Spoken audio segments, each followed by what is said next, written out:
एक बार युद्ध में राजा दशरथ का मुकाबला बाली से हो गया और राजा दशरथ की तीनों रानियों में कैकेयी ही थी जो अस्त्र शस्त्र चलाना जानती थी और उसमें पारंगत भी थी। इसलिए कई बार युद्ध में वह राजा दशरथ जी के साथ ही रहती थी। तो जब बाली और राजा दशरथ की भिड़ंत हुई तो उस समय भी राजा दशरथ के साथ कैकेयी ही थी और बाली को यह वरदान प्राप्त था कि जिस पर उसकी दृष्टि पड़ जाए उसका बल यानी आधा बल उसे प्राप्त हो जाता था। तो स्वाभाविक है कि राजा दशरथ परास्त हो गए और बाली ने दशरथ के सामने दो शर्तें रखी थी। पहली शर्त थी कि या तो आप रानी कैकेयी को मेरे पास छोड़ जाइए और दूसरी शर्त थी कि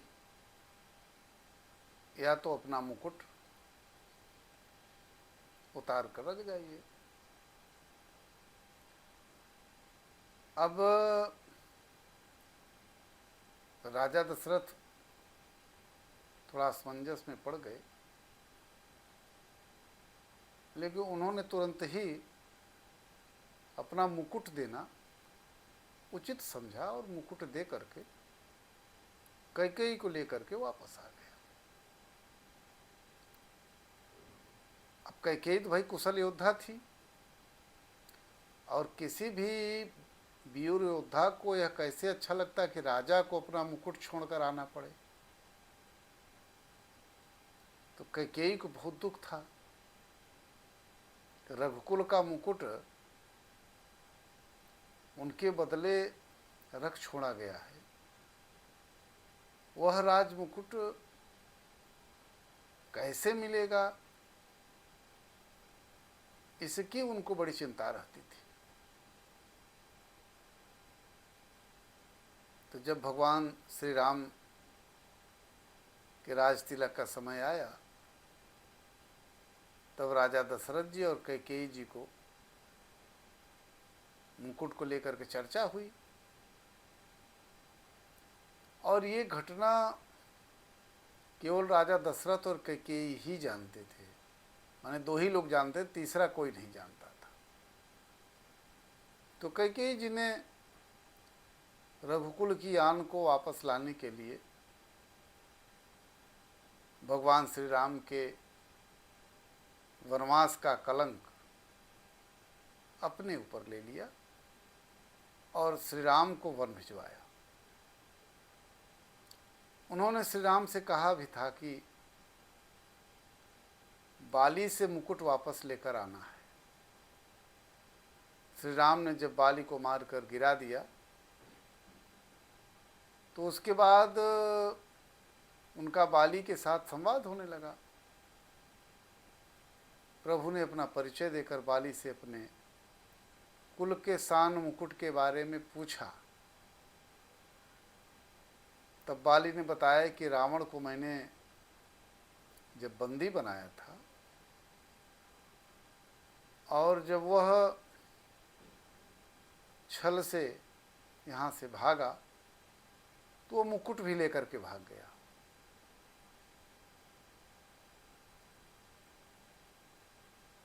तो प्रभु शांत हो गए।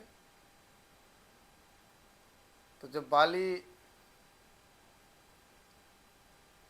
मरने वाला था तो भगवान से आग्रह किया था ना कि प्रभु मैं तो जा रहा हूँ लेकिन मेरे पुत्र को सेवा में ले लीजिएगा। और वह अपनी प्राण की बाजी लगा करके आपका जो मुकुट है अवश्य लेकर आएगा।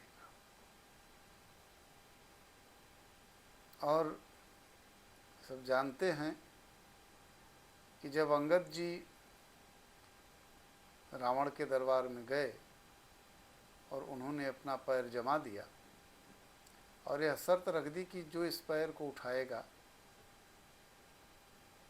हम उसके अधीन हो जाएंगे, रावण के जितने वीर योद्धा थे सब एक एक करके कोशिश किए, प्रयास किए, लेकिन कोई भी उनके पैर को नहीं जमा सका, उठा पाया।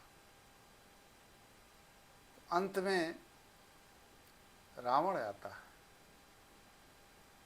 और जैसे ही अंगद जी का पैर उठाने की कोशिश करता है, जैसे ही वह हाथ लगाता है, वैसे ही अंगद जी ने एक झटका दिया, उसका मुकुट जो पहना हुआ था, जो राजा दशरथ का मुकुट था, नीचे गिरा और उस मुकुट को लेकर तुरंत ही अंगद वहाँ से चल दिए और भगवान के सामने आए और उस मुकुट को उन्हें समर्पित कर दिया।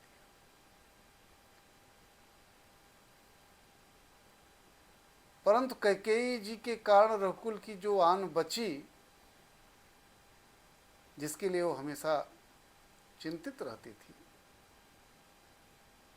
यदि कैकेयी भगवान श्री राम को वनवास नहीं भेजती तो मुझे लगता है कि जो रघुकुल का सौभाग्य था वापस नहीं लौटता। कैकेयी जी ने कुल के हित में कितना बड़ा कार्य किया और सारे अपयश और अपमान को झेला, इसलिए भगवान श्री राम माता कैकेयी को सबसे ज़्यादा प्रेम करते थे। जय श्री राम।